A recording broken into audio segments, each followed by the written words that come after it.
Hello everyone, আসসালামু আলাইকুম। কেমন আছেন সবাই? আশা করছি সবাই অনেক অনেক ভালো আছেন। আল্লাহর রহমতে আমরা অনেক ভালো আছি। তো আজকে আপনাদের সাথে অনেকদিন পর একটা ভিডিও নিয়ে আসলাম। আর আজকের ভিডিওটা কিন্তু একটু অনেক লম্বা একটা ভিডিও। আশা করছি ভিডিওটা কিছুটা হলেও দেখবেন এবং ভালো লাগলে অবশ্যই আমার চ্যানেলটিকে সাবস্ক্রাইব করে দেবেন। আজকে অনেকগুলো ভিডিও অ্যাড করে তারপরে অনেক লং একটা ভিডিও বানানো। আশা করছি ভিডিওটা আপনাদের অনেক ভালো লাগবে। তো প্রথমে দেখতে পেলেন হোম ট্যুরের ভিডিও রয়েছে প্রথমে, আর তারপর কিন্তু অন্যান্য ভিডিও রয়েছে। ঘর বাড়ি সাজিয়ে গুছিয়ে রাখতে প্রত্যেকটা মেয়েই কিন্তু পছন্দ করে। প্রতিটা মেয়েরই সংসার নিয়ে একটা স্বপ্ন থাকে যে আমার সুন্দর একটা বাসা থাকবে, সেই বাসার ভিতরে অন্যান্য জিনিসপত্র থাকবে এবং সেগুলো সুন্দর পরিপাটিভাবে গুছিয়ে রাখবো। ঠিক আমারও এরকম একটা স্বপ্ন ছিল। আমার বিয়ের পর আমার হাজব্যান্ড যখন চাকরির ক্ষেত্রে খুলনাতে থাকতো, তখন আমারও শখ ছিল যে আমি আমার স্বামীর সঙ্গে খুলনাতে একসাথে, স্বামী স্ত্রী একসঙ্গে একটা ছোট্ট বাসা নিয়ে থাকবো। কিন্তু আসলে সেই ব্যাপারটা আর হয়ে ওঠেনি। মানে আমার শাশুড়ি প্রথম থেকেই রাজি ছিল না যে আমি বাসা নিয়ে থাকি। সে প্রথম থেকে চাইতো যে আমার ছেলেকে তোমাকে নিয়ে আমি বাসায় যেতে দিব না। একটা জেদের বশে এই কথাটা বলতো। আসলে আমারও অনেকটা জেদ ছিল তখন। এখন যতটুকু বুঝি তখন তো আর অতটুকু বুঝতাম না। আমিও জেদের বশে প্রথমে একটা বাসা নিয়ে ফেলি খুব জেদ করেই। এক প্রকারের রাগারাগি করে আমি বাসা থেকে বের হই। এবং বাসা থেকে যখন বের হই তখন কিন্তু আমার নিজের বলতে কিছুই ছিল না। 1500 টাকা দিয়ে এক রুমের একটা বাসা নিয়েছিলাম, কিন্তু বাসার ভিতরটা একেবারে ছিল ফাঁকা। যে জিনিসগুলো ছিল সবগুলোই ছিল আমার মায়ের দেওয়া। আসলে মুরব্বীদের মনে কষ্ট দিয়ে কখনো কেউ সুখী হতে পারেনি এবং পারেও না। আমি প্রথম যখন বাসা নেই, বাসা নেওয়ার 15 দিন পর থেকে অসুস্থ হয়ে পড়ি। নিজেও বুঝতেছিলাম না যে আমার কি হয়েছে। পাশে একটা ভাবি ছিল, ভাবিকে সবকিছু ভেঙে বলার পর ভাবি বললো একটা বেবি টেস্ট করাতে। তখন আমি বুঝতে পারিনি যে আমি কনসেপ্ট করছি। আমি কনসেপ্টটা আসলে আমি বাড়ি থেকেই করেছিলাম, কিন্তু আমি বুঝতে পারিনি বাসায় আসার 10 দিন পর থেকে আমার অসুস্থতা বেড়ে যায়। ওদিকে বাড়ি থেকে আমার যা ফোন দিয়ে বললো সেও কনসেপ্ট করছে। মানে 1 মাসের ডিফারেন্সে আমাদের দুইজনেরই কনসেপ্ট হয়েছে। একদিন 2 দিন, 1 মাস 2 মাস এভাবে করতে করতে আমি 4টা মাস বাসায় কাটাই এবং 4টা মাসের ভিতরে আমি একদিনের জন্য নিজে রান্না করে খেতে পারিনি। 4 মাস থাকার পরে বাসাতে থাকা আমার দ্বারা আর সম্ভব হয়ে উঠলো না। আমার হাজব্যান্ড যখন ডিউটিতে যেত তখন নিজে রান্না বান্না করে রেখে যেত। বাসায় ডিউটি শেষ করে ফেরার পরেও এসে সমস্ত সবকিছু সে নিজেই করতো। তারপর আপনাদের ভাইয়াকে আমি একদিন বললাম যে দেখো, এইভাবে তো আর বাসায় থাকা যায় না, আমি বাসাতে আর থাকবো না, তুমি বাসা ছেড়ে দাও, আমাকে বাড়িতে পাঠিয়ে দাও। সেও আমার এক কথাতেই রাজি হয়ে সেই মাসেই বাড়িওয়ালাকে বলে দিল আর বাসায় থাকবো না, বাসাটা ছেড়ে দিবে। এই কথা জানানোর পরে পাশের ভাবিরা অনেকটাই রাগ করেছিল, বারবার বলছিল বাসাটা ছাড়িস না, এই মুহূর্তে তোর বাড়ি যাওয়া ঠিক হবে না। কিন্তু আমার কেন জানি মনে হচ্ছিল যে আমার এই মুহূর্তে বাড়িতে যাওয়াই সব থেকে ঠিকঠাক হবে এবং উপযুক্ত সময় এটাই যে আমার শ্বশুর শাশুড়ির সাথে থাকার। তো আমি সবার কথা উপেক্ষা করে আমি গ্রামের বাড়িতে চলে আসি। গ্রামে আসার পরে আমি শহরে থাকতে যতটুকু অসুস্থ ছিলাম, আল্লাহর রহমতে তার থেকে অনেকটাই সুস্থতা ফিল করি। এবং অনেকটা সুস্থ হয়ে যাওয়ার পরে আমি খুবই সুন্দরভাবে শ্বশুর শাশুড়ি যা ভাসুর সবাই একত্রে এক সংসারে হাসি খুশি ভাবে কাটিয়ে দেই। এবং 1 দিন 2 দিন 1 মাস 2 মাস করে আমাদের বাচ্চা ডেলিভারির সময় হয়ে যায়। আমার যাও চলে যায় আমার জায়ের বাপের বাড়িতে। আমিও আম্মুকে বলি এসে আমাকে নিয়ে যেতে। এই সময়টাতে আমার আব্বার হয়েছিল অনেক মারাত্মক একটা ব্যাধি, সেটা হচ্ছে ক্যান্সার। আমার আব্বার হয়েছিল ফুসফুস ক্যান্সার। তখন আমার আম্মু হচ্ছে আব্বুকে রেখে যে 1 মিনিটের জন্য কোথাও যাবে সেরকমও কোনো পরিস্থিতি ছিল না। কিন্তু পাশে হেল্প করার মতো কেউ ছিল না যে আমার আব্বার পাশে তাকে একটু রেখে আম্মু এসে আমাকে নিয়ে যাবে। হয়তো বা একটু সময়ের জন্য রেখে আমাকে নিতে আসতে পারতো বা দেখতে আসতে পারতো। তাছাড়া লং সময়ের জন্য আমার আব্বাকে রেখে কোথাও যেতে পারতো না আম্মু। তারপর আমি যখন আম্মুকে বলি যে আমাকে নিয়ে যেতে, তারপরে আম্মু এক সময় এসে আমাকে নিয়ে যায়। আম্মু আগে থেকে বলেছিল সবকিছু রেডি করে রাখতে, আমি এসে কিন্তু শুধু তোমাকে নিয়ে চলে আসব। আমি সবকিছু রেডি করে রাখি এবং আম্মু সকালবেলা চলে আসে। আসার পর আমি যখন বিদায় নিচ্ছিলাম সবার থেকে, পাড়ার সমস্ত কাকিদের থেকে, শাশুড়ি শ্বশুর সবার থেকে যখন বিদায় নিয়ে চলে যাচ্ছিলাম, আমার কেন জানি মনে হচ্ছিল এই জায়গাটাতে আমার আর ফিরে আসা হবে কিনা আমি জানি না। বিশেষ করে আমার শ্বশুরের মুখের দিকে যখন তাকিয়েছিলাম বিদায় নেওয়ার সময়, যখন বললাম আব্বা আমি যাচ্ছি, তখন আমার শ্বশুর যেভাবে কান্না করেছিল আমার মনে হচ্ছিল আমি তার নিজের সন্তান। এমনটা সবকিছু রেখে আসলে আসতে মনেও হচ্ছিল না। আবার ওদিকে আমার যাও চলে গিয়েছে বাপের বাড়ি, আমার কোনো সঙ্গীও নেই, আমার থাকতেও ইচ্ছা হচ্ছিল না। যাই হোক, সেখান থেকে বিদায় নিয়ে চলে আসলাম বাপের বাড়িতে। বাপের বাড়িতে আসার পরও তো একটুও শান্তি নাই, মনের ভিতরে শুধু অশান্তি। কারণ সামনে যদি একটা ক্যান্সারের রোগী ব্যথাতে যন্ত্রণায় কষ্টে ছটফট করে, একমাত্র তারাই বোঝে সেটা কি যন্ত্রণাদায়ক কষ্ট। আর আমি যখন আমার আব্বার মুখের দিকে তাকাতাম যে ক্যান্সারের যন্ত্রণায় সে কতটা কষ্ট পাচ্ছে, তখন আমার মনে হতো না যে আমি ওখানে 1 সেকেন্ডের জন্য দাঁড়াই। আমার আব্বার হয়েছিল ফুসফুসে ক্যান্সার, একেবারে খাদ্যনালীর ভিতরে টিউমার হয়েছিল। তার জন্য খাবারটা গিয়ে ওখানে বেঁধে থাকতো, খেতে পারতো না। এত কষ্ট পেত না খেয়ে, খাওয়ার জন্য ছোট বাচ্চাদের মতো ছটফট করতো, কিন্তু খাবার খেয়ে তো হজমও করতে পারতো না। খাবার খেয়ে পেটেই যেত না, সেই খাবারটা গলার ভিতরেই বেঁধে থাকতো। এইভাবে দিন কাটাতে কাটাতে আমার বাচ্চা হবে সেরকম আর বেশি সময় নেই সামনে। ঠিক তার 19 দিন আগে আমার আব্বা হঠাৎ করে মারা যায়, এবং মারা যাওয়ার 19 দিন পর আমার মেয়েটা হয়। আমার মেয়েটা হওয়ার 7 মাস পরে, মানে মেয়ে বাচ্চাদের নাকি 7 মাস পরে মুখে ভাতে দিতে হয়, বা মুখে ভাতের একটা অনুষ্ঠান করে, অনেকেই করে অনেকেই করে না। তো আমি 7 মাস বয়স যখন হয়েছিল, তখন মুখে ভাত দেওয়ার একটা অনুষ্ঠান করেছিলাম, এবং ওই মুখে ভাত দেওয়ার পরই হচ্ছে আপনাদের ভাইয়া আমার আগে থেকে বলেছিল যে মেয়ের গালে ভাতের অনুষ্ঠানটা শেষ হলে কিছুদিনের মধ্যে আমি তোমাকে বাসায় নিয়ে যাব আবার। এই কথাটা আমি কিছুতেই আমার শাশুড়িকে বলতে পারছিলাম না, ভয়ে। তো আমি অনেক ভয়ের পরেও বলেছিলাম যে মা, আমি হচ্ছে বাসাতে নিয়ে যাবে আপনার ছেলে, কি করব বলুন তো। তো দেখলাম শাশুড়ি তত একটা ইচ্ছাও না যেতে দেওয়ার, আবার নাও বলছে না। বললো তোমাদের ইচ্ছা, তোমরা যদি যেতে চাও তাহলে যাবা। তা আমি আর প্রথমবারের মতো ভুল করব না, এবার সেই নিয়ত করেছিলাম যে আমি প্রথমবারের মতো ভুল করব না। দ্বিতীয়বার যদি আমার বাসায় যেতে হয় তাহলে আমি আমার শাশুড়ির মতেই যাব। তো আমি আমার শাশুড়িকে বললাম যে মা, বাসা তো আপনার ছেলে দেখে ফেলেছে, তাহলে হচ্ছে আপনি এক কাজ করেন, আমার যত মালামাল নেওয়া লাগবে আমি তো বুঝি না, আপনি একটু বুঝে শুনে নিয়ে দেন, আমার সবকিছু একটু প্যাক করে দেন। তো শাশুড়িকে দিয়েই আমি সবকিছু করালাম, এবং শাশুড়ির দেখলাম যে না, মনটা একটু ভালো, আগের বারের মতো অতটাও মন খারাপ ছিল না। আমাকে খুব সুন্দরভাবে বিদায় দিয়েছিল। দ্বিতীয়বারও আমার সাথে ঘটলো সেই একই কাহিনী। আপনাদের ভাইয়া আমাকে বলল সবাই র্যাবে যাচ্ছে, আমি কি র্যাবে যাব বলো তো। তো আমি অনেক চিন্তা ভাবনা করে দেখলাম যে মেয়েটাও ছোট আছে, মানে তখন হচ্ছে বাসা নেওয়ার 2 বছরের পর, মানে 2 বছর মতো আমি থেকেছিলাম দ্বিতীয়বার বাসাতে। 2 বছর পর আপনাদের ভাইয়া বলল কি করব, র্যাবে তো যেতেই হবে এক সময় না এক সময়, কি করবো একটু বলো তো। তখন আমি চিন্তা করলাম যে বাচ্চাটা ছোট আছে, আর র্যাবে থেকে যখন চলে আসবে তখন আমার বাচ্চাটাকে ঠিকঠাক মতো একেবারে স্কুলে দেওয়ার মতো বয়স হবে। তো আমি বললাম তুমি তাহলে একটা কাজ করো, দরখাস্ত দিয়ে দাও র্যাবে পোস্টিং হওয়ানোর জন্য। তো আমার কথা শুনে দরখাস্ত দিয়ে দিলেও, এবং 1 মাসের ভিতরে ওর পোস্টিংটা হয়ে গেল। পোস্টিং হলো ঢাকা র্যাব 2-তে। তো যখন র্যাব 2-তে পোস্টিং হয়ে গেল, ঠিক তখন হচ্ছে আমাদের বলল যে তোমরা তাহলে বাড়িতে চলে যাও। তো আমরা বাড়িতে চলে গেলাম। বাড়িতে চলে যাওয়ার পরে ওকে বিদায় দিলাম সুন্দরভাবে। বিদায় দেওয়ার পরে যেখানে হচ্ছে 2 বছর থাকার কথা, সেইখানে প্রায় 2.5 বছর মতো ও ছিল র্যাবে। র্যাবে থাকার পরে হচ্ছে ওখান থেকে চলে আসলো। চলে আসার পরই আমি আবার বাসাতে চলে আসলাম। আলহামদুলিল্লাহ সেই বাসা থেকে এখনো পর্যন্ত আমি বাড়িতে যাইনি, আর আলহামদুলিল্লাহ আমি আর বাড়িতে যাবো না চিন্তা ভাবনা রয়েছে। খুলনাতে থাকবো এবং খুলনাতে স্থায়ীভাবে থেকে যাব। আর গ্রামের বাড়িতে সেইভাবে থাকার উদ্দেশ্য করে যাব না, কারণ আমি খুলনাতে একটা জায়গাও কিনেছি। আলহামদুলিল্লাহ সবাই দোয়া করবেন আমার জন্য, আমার বাচ্চাদের জন্য। আর এই আপনাদের ভাইয়া যখন র্যাবে চলে যায় তখন কিন্তু আমার একটা ছেলে বাবুও হয়। যখন র্যাবে চলে যায়, যে মাসে র্যাবে যায় ঠিক সেই মাসে আমি আবারও অনেকটা অসুস্থ হয়ে পড়ি।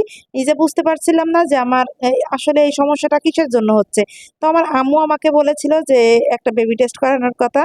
তো আমি হচ্ছে একটা বেবি টেস্ট করিয়ে দেখি যে আমার আসলে টেস্টে পজিটিভ এসেছে। আমি তখনও বিশ্বাস করছিলাম না যে আমি প্রেগনেন্সি টেস্টে হচ্ছে কনসেপ্ট হয়েছি।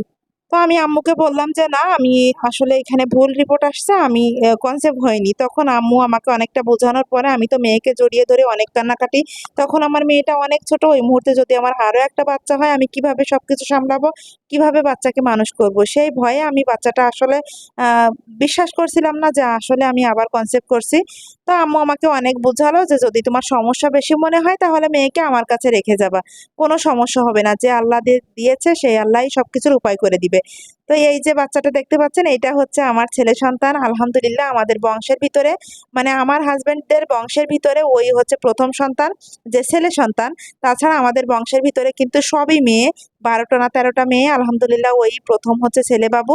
আর ও হওয়ার পর কিন্তু আমাদের বংশের ভিতরে, মানে বাবুদের বংশের ভিতরে সবাই অনেক খুশি হয়েছিল, অনেক অনেক স্মৃতি জড়িয়ে আছে ওকে হওয়া নিয়ে।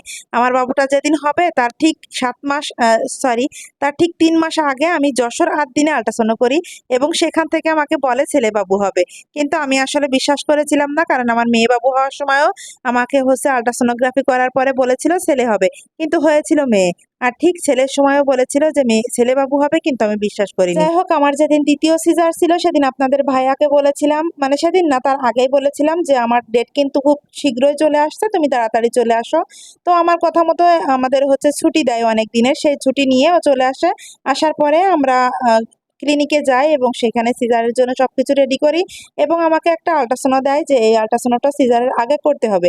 সেই আল্ট্রাসোনোগ্রাফিটা করার পরে ওই ডাক্তারই আবার যেদিন বাবু হবে ঠিক সেই সময়ই বলছে তোমার তো মেয়ে হবে। তো আমি বললাম যে আমার ছেলে বাবু হবে, এর আগে বলেছে, আমি বিশ্বাস করিনি, এখন আপনি বলছেন মেয়ে বাবু হবে। আমার ছেলে হোক বা মেয়ে হোক এটা নিয়ে কোনো সমস্যা নেই, আমার বাচ্চা ভালো আছে কিনা ঠিক সেটাই বলেন। কিন্তু আমি অনেকটাই ভয় পাচ্ছিলাম, যার জন্য আপনাদের ভাইয়াকে বলেছিলাম ডাক্তারকে বলতে যেন আমাকে অজ্ঞান করে নেয়, আমাকে যেন অবশ করে না নেয়। সেটার জন্য আপনাদের ভাইয়া অনেক চেষ্টা করেছিল, কিন্তু শেষমেশ আমাকে অবশ্যই করে নিয়েছিল। এবং তারপর হচ্ছে এই সংবাদটা যখন আপনাদের ভাইয়া বাড়িতে ফোন দেয়, মানে আমার শ্বশুর বাড়িতে ফোন দিয়ে আমার শাশুড়ি মাকে বলে যে এরকম আমার আবারও মেয়ে হবে বলেছে ডাক্তারে, তখন আমার শাশুড়ি তো অনেক কান্নাকাটি, ক্লিনিকে এসে আমার সাথে আর কথা না বলা, মানে অনেক কাহিনী করেছিল। যেদিন বাচ্চাটা হবে ঠিক যখনই হবে তার মনে হয় আধা ঘন্টা আগে এসেছিল আমার শাশুড়ি আমার ক্লিনিকে, মানে যে ক্লিনিকে আমি ভর্তি হয়েছিলাম, আমার ক্যাবিন নেওয়া ছিল।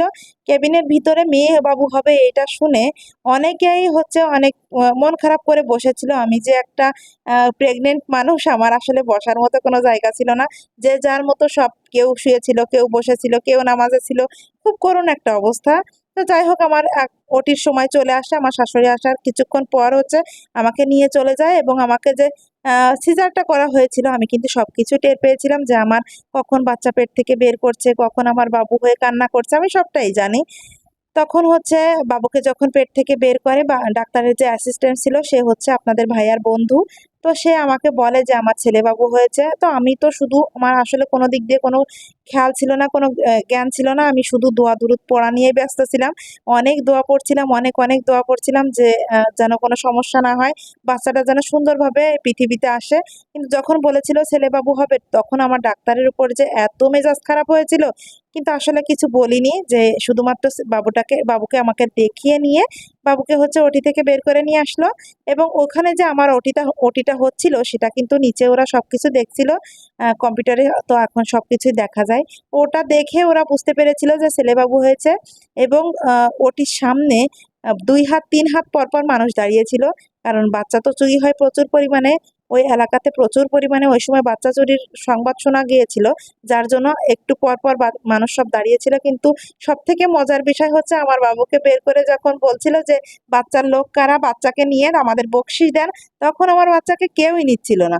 সবাই বলছিল এটা তো আমাদের বাবু না, আমাদের তো মেয়ে বাবু হবে, আমাদের তো ছেলে বাবু না, এটা মনে হয় অন্য কারোর বাবু, আপনাদের ভুল হচ্ছে। এটা বলে আমার বাবুকে কেউই নিতে চাচ্ছিল না। আসলে এই বিষয়টা আমার যখন মনে পড়ে তখন আমার খুবই হাসি লাগে এবং খুবই শান্তি লাগে, খুবই শান্তি পাই আমি মনে মনে, যে আল্লাহ চাইলে সবই পারে, আল্লাহ চাইলে কিন্তু খেলা ঘুরিয়ে দিতে একটুও সময় লাগে না। যাই হোক, শাশুড়ি তো আমার সেই খুশি হয়েছিল, শাশুড়ি শুধু কান্না করেছিল আর বলেছিল যে আমার কবরে মাটি দেওয়ার জন্য একজন লোক হলো। এই কথাটা শুনে আমার অনেকটাই হাসি লাগে। আসলে আগের যুগের মুরব্বীরা মনে করে ছেলে সন্তান না হলে মনে হয় তার বয়স্ক কালটা অনেক খারাপ যায়। হ্যাঁ, মানুষের জীবনে ছেলে এবং মেয়ে সবটাই প্রয়োজন আছে, কিন্তু ছেলে সন্তান না হলে তার যে পৃথিবীতে একেবারে বেঁচে থাকাটাই মিথ্যাই, এটা কিন্তু না, এটা একটা ভুল ধারণা যেটা আগের যুগের মানুষ বেশি বিশ্বাস করে। তো আমার শাশুড়ি খুবই খুশি হয়েছিল এবং আমার যা বলছিল যে যখন ওরা হচ্ছে অপারেশন শেষে বাড়ি যাচ্ছিল তখন হচ্ছে সমস্ত এলাকার মানুষকে ডেকে ডেকে বলছিল যে আমার ছেলে, আমার নাম ধরে বলছিল যে আমার বৌমার একটা ছেলে বাবু হয়েছে। সব শেষে আমরা হসপিটাল থেকে রিলিজ হয়ে বাসায় চলে আসি, মানে আমি আমার বাপের বাড়িতে আসি। শাশুড়ি অনেকবার বলেছিল যে আমার সঙ্গে বাড়িতে চলো, কিন্তু আসলে ওই সময় বাচ্চা ছোট, আমার আগের বাচ্চাটাও অনেক ছোট। তার জন্য আমি বলেছিলাম যে না, আমি কিছুদিন গিয়ে থেকে আসি। কিন্তু বাপের বাড়িতে গিয়ে আমি বেশি দিন থাকতে পারিনি, মাত্র 1 মাস ছিলাম। থাকার পরে আমি বাড়িতে ফোন দিয়েছিলাম যে মা আমি বাড়িতে যাব, আপনারা এবার আসেন আমাকে নিতে। কিন্তু আমার শাশুড়িরা শুধু 1-2 জন আসেনি। আমার মেয়ে হওয়ার সময় অনেক বড় একটা মিস্টেক হয়েছিল, সেটা হচ্ছে আমার শ্বশুর বাড়ি থেকে, মানে আমার চাচি শাশুড়িরা যারা, মানে বাচ্চার দাদি যারা সবাই মিলে আসতে চেয়েছিল, কিন্তু ওই সময়টাতে আমার আব্বা মারা গিয়েছিল, আমারও বয়স ছিল খুবই কম। এবং আমাদের ওই সময়টাতে সাংসারিক অবস্থাটাও ছিল খুবই খারাপ বাপের বাড়ির, যার জন্য আমরা বিষয়টাকে আর গুরুত্ব দেওয়া হয়নি, গুরুত্ব দেইনি। কিন্তু আমার জায়ের যে মেয়ে হয়েছিল ওকে আবার আনতে সবাই মিলে গিয়েছিল, যার জন্য আমার প্রতিনিয়ত এই কথাটা শুনতে হতো। তাই জন্য মনে মনে ভেবেছিলাম যে মেয়ের সময় যেটা পারিনি আমি ছেলের সময় সেটা করব। ছেলে হওয়ার সময় আমি নিয়ত করেছিলাম যে আমি শ্বশুর বাড়িতে থেকে হচ্ছে যারা যারা আসতে চাই সবাইকে আমি এখানে নিয়ে আসব। তো আমার শাশুড়িকে বললাম যে মা আপনি সবার সাথে তাহলে কথা বলেন, যারা যারা আসতে চায় সবাইকে নিয়ে আপনি একটা দিন দেন, সেই দিনটাতে এসে আমাকে নিয়ে যান। তা শাশুড়ি মা সবকিছু ঠিকঠাক করে যা এবং ভাসুর শাশুড়ি সবাই মিলে একটা দিন দিল বা একটা হচ্ছে তারিখ ঠিক করলো। সেই তারিখটাতে ওরা সবাই মিলে আসলো, 35-40 জন মতো আসলো। আসার পর আমরা হচ্ছে অনেকে সবাই মিলে অনেক আনন্দ ফুর্তি করে খাওয়া দাওয়া শেষ করে তারপরে হচ্ছে বাড়িতে চলে আসলাম। বাড়িতে আসার কিছুদিনের ভিতরে আমার বাবুটা হচ্ছে মাশাআল্লাহ দেখতে দেখতে অনেকটাই বড় হয়ে যায়। 15 দিন পরে মনে হয় আমি আবার বাপের বাড়িতে গিয়েছিলাম। যাওয়ার পরে আমার বাবুকে দেখে কেউই চিনতে পারছিল না। সবাই বলছিল কি রে বাচ্চাটা পেটে আসার পর থেকে তুই অনেক অখুশি ছিলি, দেখছিস আল্লাহ তোকে কত সুন্দর একটা বাবু দিয়েছে। অনেকে অনেক কথা বলছিল, কিন্তু ওই যে মেয়ের থেকে ছেলেদের মানুষ করা অনেকটাই কিন্তু কষ্ট। আমার মেয়েটা মানুষ করতে আমার যতটুকু কষ্ট হয়েছে আমার ছেলেটা মানুষ করতে তার ডাবল কষ্ট হয়েছে। সব কথার এক কথা হচ্ছে ছেলে বাবুরা একটু দুষ্টু বেশি হয়। এটা আমি আমার বাচ্চা যখন ছোট ছিল তখন কোনোদিনও টের পাইনি, কিন্তু এখন যত বড় হচ্ছে দিন দিন আমি ততই হাড়ে হাড়ে টের পাচ্ছি যে ছেলে মানুষ করা আসলে কতটা কষ্টের। মেয়েদেরকে যাই হোক ঘরে বন্দি করে আটকিয়ে মানুষ করা যায়, বুঝিয়ে সুঝিয়ে করা যায়, কিন্তু ছেলেদের ক্ষেত্রে উল্টা হয়। ছেলেদেরকে বুঝালে সেই বিষয়টা যেন আরো বেশি করে, সেই কাজটা আরো বেশি করে করে। ছেলেটা আমার ছোটবেলা থেকে খুবই আদরে মানুষ হয়েছে, যার জন্য এরকম বিগড়ে গিয়েছে কিনা আমি জানি না। এখন কোনো কথাই শোনানো যায় না, একমাত্র আমাকে ছাড়া পৃথিবীতে আর কাউকেই ভয় পায় না। প্রত্যেকটা মানুষের সাথে কেমন জানি আদুরে তালবাহানা করে। আর যখন আমি গ্রামের বাড়িতে বেড়াতে যাই তখন তো আমার ভাসুরের কড়া নির্দেশ নির্দেশ থাকে যে যে 2 দিন থাকবা বাড়িতে কোনো কথা যেন হয় না, ও যা খুশি তাই করবে, ওকে যেন কিছুই বলবা না। এমন আদর দিয়ে দিয়ে একেবারে একটা বাদর বানিয়েছি। আমাকে ছাড়া সে কারো কথাই শুনে না। দেখছেন আমার পাশে বসে ভয়েসটা শুনে আবার হাসছে। এত নির্লজ্জ তুমি, তোমার কথা আর কি বলবো, তোমার খুবই লজ্জা শরম কম। তুমি কোনো একটা কথা বলে কেন কাটবো? তুমি তো আসলে কথা শোনো না। সব মিলিয়ে আলহামদুলিল্লাহ অনেক সুখে আছি, যার জন্য অনেকের অনেক জ্বালা। আমার নিজের আত্মীয় স্বজনের ভিতরে অনেকে বেশি হিংসা করে। পরের কথা আর কি বলবো, নিজের রক্তের মানুষগুলো আরো বেশি হিংসা করে। আমি ছোটবেলা থেকে কঠোর পরিশ্রম করে তারপর বড় হয়েছি। অন্যান্য যে মেয়েদের জীবনটা অনেক শৌখিন থাকে, আমি আমার জীবনে সেই শৌখিনতা কখনো পাইনি। এক বাবার একটা মেয়ে ছিলাম আমি, কিন্তু সেই হিসাবে আমি কখনো শৌখিন জীবনযাপন করিনি বা আমার করার মতো কোনো সুযোগ হয়নি। আর আমি আমার জীবনে একটা এমন মানুষ চেয়েছিলাম যে মানুষটা আমাকে গুরুত্ব দিবে, যে মানুষটা আমাকে বুঝবে। আল্লাহর কাছে সবসময় চাইতাম আল্লাহ এমন কাউকে তুমি আমার জীবনে পাঠিয়ে দাও যে মানুষটা আমাকে বুঝবে, আমাকে আমার মনের মতো করে বুঝবে। আলহামদুলিল্লাহ আমি আল্লাহর কাছে যতটুকু চেয়েছিলাম আমার আল্লাহ তাআলা আমাকে তার ডবল করে দিয়েছে। ডবল বললেও ভুল হবে, তার 10 গুণ বাড়িয়ে আল্লাহ তাআলা আমাকে দিয়েছে। আলহামদুলিল্লাহ আমার সাংসারিক জীবনেও আমি কোনো দিক দিয়ে কোনো ত্রুটি পাই না। আমাকে আল্লাহ একটা কন্যা সন্তান দান করেছে, একটা পুত্র সন্তান দান করেছেন, সুন্দর একটা সংসার দিয়েছেন, যে সংসারে একমাত্র রাজত্ব আমার। আমি আমার স্বামীকে যেটা বলি সেটাই শোনে, যার জন্য সবাই তাকে বউ পাগল বলে। আমি তাকে মাঝে মাঝে বলি জানো তুমি, তোমাকে মানুষ বউ পাগল বলে। সে আমাকে বলে বউ পাগল যদি বলে সেটা তো আমার সৌভাগ্য, কারণ বউ পাগল একটা মানুষকে তখনই বলে যখন সে তার বউয়ের সমস্ত কথা শুনে বউয়ের আবদার পূরণ করে। আমি তার মানে সেটা পেরেছি, তার জন্যই তারা আমাকে বউ পাগল বলে। তারা আমাকে বউ পাগল এই জন্যই বলে কারণ তারা আমি যেটা পারি সেটা পারে না। আমি অবাক হয়ে যাই মাঝে মাঝে এই মানুষটার দিকে তাকিয়ে যে এই মানুষটাকে আল্লাহ কিভাবে বানিয়েছে। মানুষটার ভিতরে কোনো রাগ নেই, কোনো অভিমান নেই, কোনো জেদ নেই, কোনো প্রকারের কিছু খারাপ দিক নেই। সেই মানুষটার শুধু ভালো আর ভালো। কিভাবে একটা মানুষ এত নিখুঁতভাবে হতে পারে? আমি তাকে দেখি আর চিন্তা করি আমি কত রাগ দেখাই, কত খারাপ ভাবে কথা বলি, কত খারাপ কথা বলি, কত খারাপ ব্যবহার করি। এই মানুষটাকে আমি আমার জীবনে আমার সাথী করে পাওয়ার জন্য আল্লাহর দরবারে লাখো কোটি শুকরিয়া যে এমন একটা মানুষ আল্লাহ আমাকে দিয়েছে। অনেকেই চিন্তা করে যে আমার মতো একটা মানুষের নসিবে এমন একটা ভালো মানুষ ছিল, কারণ আমি প্রচুর পরিমাণে জেদি। আমি যেটা জেদ ধরে বসে থাকি সেটা করেই ছাড়ি এখনো পর্যন্ত। আর আমার মনে হয় বিয়ের পর যেন আমার ভিতরে এই জেদটা আরো বেশি হয়েছে, কারণ আমার জামাই ওই যে সব বিষয়ে প্রশ্রয় দেয় বেশি, তার জন্যই। কিন্তু সে যদি আমার কোনো বিষয়ে বাধা দিত বা আমাকে বলে দিত যে এটা করা যাবে না, ওইটা করা যাবে না, এইভাবে বাধা দিত, তাহলে হয়তো বা আমি ভুল বা খারাপ দিকটা বুঝতে পারতাম। কিন্তু সে ওই যে সব বিষয়ে সবকিছু প্রাধান্য দিয়ে আমাকে আরো জেদি বানিয়ে দিয়েছে। শ্বশুর বাড়িতেও আমার সবাই অনেক পছন্দ করে এবং আমাকে অনেকটাই ভালোবাসে। বিশেষ করে আমার শাশুড়ি, শ্বশুর, জা, ভাসুর, এই 4 জন ছাড়া তো আমার শ্বশুর বাড়িতে আসলে কেউ নাই। আর রয়েছে ননদ। ননদদের সাথে আমার বোনের মতো সম্পর্ক। তো ৩ টা ননদ, কিন্তু ৩ টা ননদই মনে হয় এক জায়গায় যখন হয় তখন মনে হয় আমরা মনে হয় ৩-৪ বোন। এমন একটা আ সম্পর্ক আমাদের ভিতরে রয়েছে যে সম্পর্কের ভিতরে কোনো ননদ ভাই বোন সম্পর্ক নেই। একেবারে বোনের মতো সম্পর্ক। আর রয়েছে একটা ভাসুর এবং আমার হাসব্যান্ড, এরা ২ টা ভাই এবং ৩ টা বোন। তো এই ২ টা ভাইয়ের ভিতরেও যেমন সম্পর্ক ভালো, অনেকটাই সম্পর্ক ভালো। বড় ভাইটাও কিছু করতে গেলে ছোট ভাইয়ের কাছে শোনে, ছোট ভাইটাও কিছু করতে গেলে বড় ভাইয়ের কাছে শোনে। আর আমি চাই এই সম্পর্কটা যেন সারা জীবন অটুট থাকে। ভাইয়ের ভিতরে এখনকার সমাজে যেমন দেখা যায় দ্বন্দ্ব, অর্থ সম্পদ নিয়ে হচ্ছে সম্পর্ক নষ্ট। আমি চাই অর্থ সম্পদ নিয়ে হোক আর কোনো বিষয় নিয়ে হোক, ভাইয়ের ভিতরে এই সম্পর্কটা নিয়ে যেন কখনো কোনো খারাপ সম্পর্ক না তৈরি হয়। এই সম্পর্কটা যেন এইভাবে সারা জীবন ভালো থেকে যায়। আর এখানে দেখুন, এই তো আমি কথা বলতে কিন্তু অনেক কাজ করে নিয়েছি। আজকে একটু অসুস্থ ছিলাম, যার জন্য হচ্ছে বাচ্চাদেরকে দিয়ে আজকে অনেক কাপড় ধুয়েছি। কোনোদিনও আমি এরকম একটা কাজ করি না, কিন্তু আজকে জেদের বশে করিয়েছি। কারণ ২ টা বাচ্চা এবং তাদের বাবা, এই ৩ জনের কাপড় ধুতে প্রতিদিনই আমার কোমর লেগে যায়। আর আজকে হচ্ছে প্রচুর পরিমাণে পেটে ব্যথা ছিল, যার জন্য ওদের বলেছিলাম তোমাদের কাপড় আজকে তুমিই ধুবা। আজকে মেয়েকেও বলে দিয়েছিলাম যে তোমার কাপড় তুমি ধুবা এবং ছেলেকে বলে দিয়েছিলাম তোমার কাপড় তুমি ধুবা। আর আজকে অনেকগুলো কাপড় হচ্ছে একসঙ্গে বালতিতে ভিজিয়েছিলাম। এবার দেখি ওরা ২ জন ওদেরটা ধুতে আমার কাপড়গুলোও সব ধুয়ে দিচ্ছে। আর এখানে আপনাদের ভাইয়া আলু নিয়ে আসছিল, পেঁয়াজ নিয়ে আসছিল, আর ডাঁটা খাবে ডাঁটা নিয়ে আসছিল। ডাঁটাগুলো তো কথা বলতে কেটেই নিলাম। আর হচ্ছে এখানে পেঁয়াজগুলো, আলুগুলো সব আলাদা করে রেখে দিলাম যার জায়গায়। আর এখানে এই তো কলমি শাকগুলো এখন কেটে নিব। কলমি শাকগুলো সব একে বেছে নিয়েছিলাম আমি। একটা করে বেছে নিয়েছিলাম, কারণ কলমি শাকের ভিতরে যে পোকাগুলো থাকে সেগুলোও কিন্তু শাকের কালার, এইজন্য বোঝা যায় না। আর তাই হচ্ছে আগে থেকে একটা করে শাক দেখে পরিষ্কার করে ডালার ভিতরে রেখে দিয়েছিলাম। আর এখন এগুলোকে কুচি করে কেটে নিব। আর এই কলমি শাকটা কিন্তু লেবু দিয়ে খেতে অনেকটাই মজা লাগে। কলমি শাক থাকা মানে লেবু দিয়ে খাওয়া অনেক মজা লাগে। আমার বাচ্চারাও পছন্দ করে এবং আমিও অনেক পছন্দ করি। আর আজকে এই ভয়েস ওভার দিতে কিন্তু আমার মুখ ব্যথা হয়ে যাচ্ছে, কারণ অনেক লং একটা ভিডিও ভয়েস ওভার করতে গিয়ে মনে হচ্ছে আমি কোনো মনে হয় ওয়াজের বক্তা বা অন্য কিছু, কোনো স্কুলে মনে হয় কোনো বক্তৃতা দিচ্ছি, সেই এরকম একটা ফিল হচ্ছে। এত মুখ ব্যথা করছে আর ভয়েস দিতে আমার চলে এসছে ঘুম। এখন এত ঘুম পাচ্ছে কিন্তু ঘুমানোর কোনো সিস্টেম নাই। এখন আবার রান্না বান্না করতে হবে।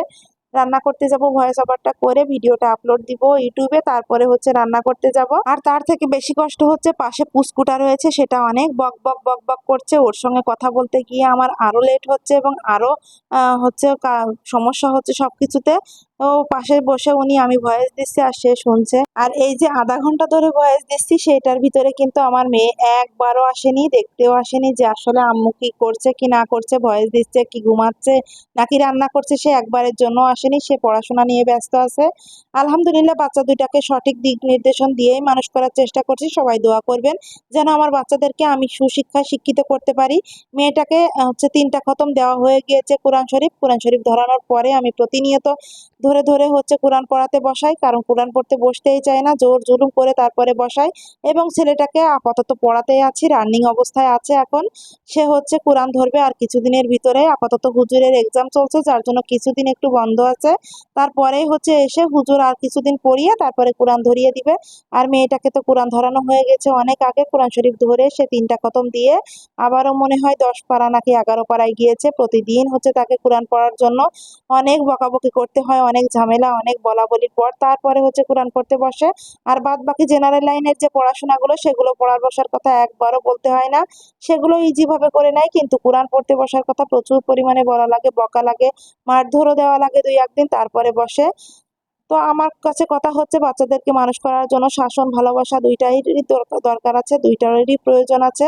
আমি যদি এখন শাসন করতে গিয়ে ভালোবাসা না দিই বা ভালোবাসতে গিয়ে শাসন না করি, তাহলে তো ওরা মানুষের মতো মানুষ হবে না।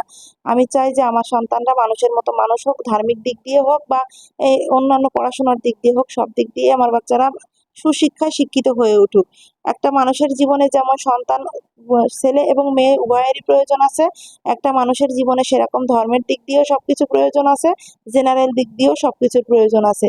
ছেলেটাকে চেয়েছিলাম মাদ্রাসাতে পড়াবো, কিন্তু আসলে চিন্তা করছি যে মাদ্রাসাতে পড়াতে গিয়ে তো জেনারেল লাইন আমি নষ্ট করে ফেলবো, বা জেনারেল লাইনে পড়াতে গিয়ে এদিকে মাদ্রাসার লাইনটাও নষ্ট হয়ে যাচ্ছে।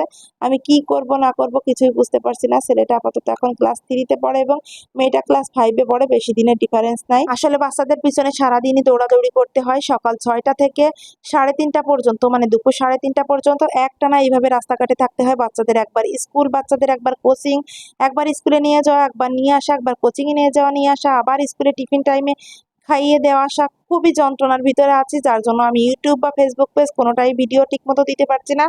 আমার ভিডিওগুলো আপনাদেরকে কেমন লাগে অবশ্যই কিন্তু কমেন্টে জানাবেন। আপনারা অনেকেই আমার ভিডিওগুলো অনেক পছন্দ করেন, যার জন্য অনেকে অনেক কমেন্টও করেন ভিডিও দিচ্ছি না তার জন্য, কিন্তু আবার ভাবছি যে রেগুলারই ভিডিও দিয়ে যাব। ইউটিউব চ্যানেল বা পেজ যেটাই হোক না কেন সবগুলোতে আবার ভিডিও কন্টিনিউ করে যাব, না হলে কিন্তু আসলে পেজ বা ইউটিউব চ্যানেল কোনোটাই ঠিক থাকে না, রিচ এঙ্গেজমেন্ট কোনোটাই ঠিকঠাক থাকে না, ওয়াচ টাইম কেটে নেয়, মানে অনেক সমস্যা অনেক সমস্যা।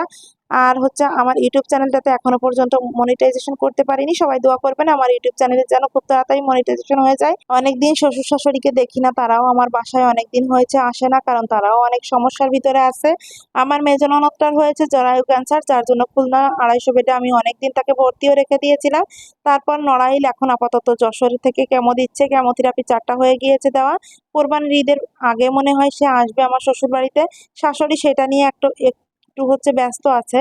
এখন আপাতত শাশুড়ি রয়েছে সেই নড়াইলে ননদের কাছে, কারণ ননদের অবস্থা খুবই খারাপ। কেমোথেরাপি দেওয়ার আগে থেকে অসুস্থ হয়ে যায় এবং কেমোথেরাপি দেওয়ার 1 সপ্তাহ পর্যন্ত এভাবে অসুস্থই থাকে, যার জন্য শাশুড়ি আছে কাছে। আর দেখবেন মানুষ যখন অসুস্থ থাকে, বিশেষ করে মেয়েরা যখন অসুস্থ হয়, তখন কিন্তু মা যদি পাশে থাকে, মা যদি কাছে থাকে, তাহলে কিন্তু সেই অসুস্থতা থেকে অনেকটা হলেও রেহাই পাওয়া যায়, অনেকটা মনের ভিতরে ভালো লাগে, অনেকটাই সুস্থতা ফিল করা যায়। মা ছোট্ট একটা শব্দ, কিন্তু এই একটা শব্দের ভিতরে অনেক অনেক মায়া জড়িয়ে আছে, অনেক মহব্বত, অনেক মায়া, অনেক ভালোবাসা, অনেক টান, সবকিছু মিলে হচ্ছে মা নামক ছায়াটা। একজন মা দেখবেন বাবা ছাড়া 5টা সন্তান মানুষ করার মতো ক্ষমতা রাখে, কিন্তু একজন বাবা কিন্তু একজন মা ছাড়া একটা বাচ্চাও মানুষ করার মতো ক্ষমতা রাখে না। মায়েদের ভিতরে আল্লাহ তাআলা এক অদ্ভুত ক্ষমতা দিয়ে রেখেছেন, যে ক্ষমতার দ্বারা তারা সন্তানদেরকে সুপথে পালিত করে, সুসন্তান হিসাবে গড়ে তোলার ক্ষমতা রাখে। এমন একটা শক্তি আল্লাহ তাআলাই মায়েদের ভিতর দিয়ে রেখেছে, যেটার দ্বারা মায়েদের সবকিছু করা সম্ভব। একজন মা কিন্তু চাইলে সবই পারে। একজন মা বাবা ছাড়া সন্তানদেরকে মানুষের মতো মানুষ করে তুলতে পারে, কিন্তু একজন বাবা মা ছাড়া তার সন্তানদেরকে সুসন্তান হিসেবে গড়ে তুলতে একেবারে অক্ষম। তো এই মা যাদের বেঁচে আছে তারা কিন্তু আমার এই ভিডিওর কমেন্ট বক্সে আলহামদুলিল্লাহ লিখে যাবেন, এবং বাবা যাদের বেঁচে আছে তারাও আলহামদুলিল্লাহ লিখে যাবেন। আমার কিন্তু বাবা নাই, মা নামক ছায়াটা এখনো আমার মাথার উপরে আছে, যার জন্য আমার যে বাবা নাই সেটা আমি বুঝতেও পারি না। কিন্তু আজ যদি আমার বাবার জায়গায় আমার মা না থাকতো, তাহলে কিন্তু আমি ঠিকই বুঝতে পারতাম, এবং আমার বাবার বাড়িটা যাওয়ার রাস্তাটাই বন্ধ হয়ে যেত। আমার বাবা মারা গিয়েছে 13 বছর, কিন্তু 13 বছরে আমি কোনোদিনও বুঝতে পারিনি যে আমার বাবাটা নাই। কিন্তু বাবার একটা অভাব আসলে থাকে, সেটা আসলে পূরণ করার মতো ক্ষমতা কারোরই থাকে না। কিন্তু বাবা না থাকার যে যন্ত্রণা, যে আর্থিক দিক দিয়ে যে সমস্যাগুলো, সেটা আমি কখনো টের পাইনি বা বুঝতে পারিনি। প্রথম প্রথম একটু সমস্যা হয়েছে, যতদিন পর্যন্ত আমার বড় ভাইটা একটু প্রতিষ্ঠিত হয়নি ততদিন পর্যন্ত, কিন্তু আমার ভাইটা যখন প্রতিষ্ঠিত হয়েছে তখন থেকে আমার বাবার অভাবটা আসলে আমি কোনোদিনও বুঝতে পারিনি। আর আজকে আমার বাবার জায়গা যদি আমার মা না থাকতো, তাহলে কিন্তু আমার বাবার বাড়িটাই একেবারে বঞ্চিত হয়ে যেত, বা বাবার বাড়ি যাওয়ার মতো রাস্তাটাই আমার নষ্ট হয়ে যেত। বাবার বাড়ি বলতে কোনো জিনিসই থাকতো না। তবে আমার বাবার অভাবটা কখনো কেউ পূরণ করতে পারবে না, কারণ আমার বাবার কাছে আমি ছিলাম একমাত্র রাজকন্যা, এবং আমার কাছে আমার হিরো হিসাবে ছিল আমার বাবা। আর সেই মানুষটাই আমার জীবন থেকে অতি তাড়াতাড়ি চলে গেল। আমি এখনো পর্যন্ত বাবার বাড়িতে গিয়ে আমার আব্বুর কবরের পাশে দাঁড়িয়ে চিন্তা করি যে বাবা আর কিছুটা দিন তো আমার জীবনে থাকতে পারতে, এত তাড়াতাড়ি চলে কেন গেলে? এই প্রশ্নগুলো করি এবং চোখ দিয়ে অঝরে পানি ঝরতেই থাকে, কিন্তু এই প্রশ্নগুলোর উত্তর পাই না। আর আমি যেহেতু হচ্ছে আমার বাপের বাড়ির দিক দিয়ে একমাত্র মেয়ে, তো আমি ছাড়া কিন্তু ওদের কেউই নাই, যার জন্য প্রত্যেক বছরের 2টা ঈদের থেকে একটা ঈদ আমার বাপের বাড়িতে করতে হয়। বিশেষ করে রোজার ঈদটা বেশি করা পড়ে, কোরবানির ঈদটা আমি আমার শ্বশুর বাড়িতেই করি। আর রোজার ঈদটা আমি আমার বাপের বাড়িতে যখন গিয়ে করি, তখন আসলে আমার মনে হয় আমি যে এতিম, আমার যে বাবা নাই, সেটা আমি খুব সুন্দরভাবে ফিল করতে পারি। কারণ অন্যান্য যে চাচারা রয়েছে, সেই চাচারা সেইভাবে খোঁজ খবর নেয় না। আমার বাবার যে অভাবটা সেটা আমি সেই দিনই খুবই বুঝতে পারি, এবং মনে হয় আমি এতিম। এটা আসলে আজকে ঈদের দিন আমি সব থেকে বেশি টের পাচ্ছি। আর ঈদের দিনটাই সব থেকে আমি মিস করি বেশি আমার আব্বুকে। আমি শুধু মনে মনে চিন্তা করি যে চারিপাশে কত মানুষ দেখা যাচ্ছে চারপাশে আমার আব্বুর মতো দেখতে কত মানুষ, কিন্তু আমার আব্বু তো না আসে। কিন্তু আসলে বাবার একটা অভাব থাকে যেটা কেউই পূরণ করতে পারে না। আর্থিক দিক দিয়ে হোক আর ভালোবাসার দিক দিয়ে হোক, কোনো দিক দিয়ে বাবার অভাবটা কেউই পূরণ করতে পারে না। হয়তোবা আর্থিক দিক দিয়ে সমস্যাগুলো সব পূরণ করতে পারে অন্যান্য মানুষ, কিন্তু আসলে ভালোবাসার দিক দিয়ে বাবার মতো কেউই পারে না, কখনো পারে না পূরণ করতে। বাবার ভালোবাসার জায়গাটা খালি খালিই থেকে যায়, সেটা আর কখনো পূরণ হয় না। তো আমার আজকের এই ভিডিওটা কিন্তু অনেক বড় একটা ভিডিও, যার জন্য অনেকেই আমি জানি দেখবেন এবং অনেকেই দেখবেন না। যারা দেখবেন তাদেরকে অসংখ্য ধন্যবাদ, যারা দেখবেন না তারা আমার পরবর্তী ভিডিওগুলো দেখার আমন্ত্রণ জানাচ্ছি। আমার শর্ট ভিডিও যেগুলো, ছোট ছোট যে ভিডিওগুলো, সেগুলো কিন্তু অবশ্যই দেখবেন এবং দেখে কেমন লাগে আমার ভিডিওগুলো অবশ্যই আমাকে কমেন্টের মাধ্যমে জানাবেন। আর আমার ভিডিওর ভিতরে যদি কোনো সমস্যা থেকে থাকে সবাই ক্ষমা দৃষ্টিতে দেখবেন, এবং যদি একটু ভালো লেগে থাকে তাহলে অবশ্যই চ্যানেলটিকে সাবস্ক্রাইব করে দিবেন। আর এই তো আমার রান্না বান্নার সবকিছু কিন্তু গুছিয়ে নেওয়া হয়ে গিয়েছে। এখন আমি সব সুন্দরভাবে রান্না বান্না করে নিব। আর এই তো শাকগুলো কাটতে গিয়ে কিন্তু জায়গাটা প্রচুর পরিমাণে নোংরা হয়ে গিয়েছে, কিন্তু কিছু করার নেই, আসলে জায়গাও অল্প। বাসাটা অনেক বড় কিন্তু রান্নাঘরটা অনেকটা চিপা এবং অনেকটা জায়গা কম, যার জন্য আমার কাটাকুটা করতে গেলে একটু ঝামেলা হয়, একটু সমস্যা হয়। তারপরেও সাথে সাথে ক্লিন করে ফেললে অতটা আর বোঝা যায় না বা অত কষ্ট বোঝা যায় না। সবকিছু পরিষ্কার করার পর যখন সবকিছু চোখে দেখতে সুন্দর লাগে, তখন কিন্তু আর ওই কষ্টটার কথা মনে থাকে না। তো যাই হোক, আজকের ভিডিওটা এই পর্যন্ত। সবাই ভালো থাকবেন, সুস্থ থাকবেন। কথা হবে আমার নেক্সট কোনো ব্লগে এবং নেক্সট কোনো ভিডিওতে। আশা করছি অনেক ভালো ভিডিও নিয়ে আপনাদের সামনে হাজির হব। সবাই সুস্থ থাকবেন, ভালো থাকবেন। আল্লাহ হাফেজ।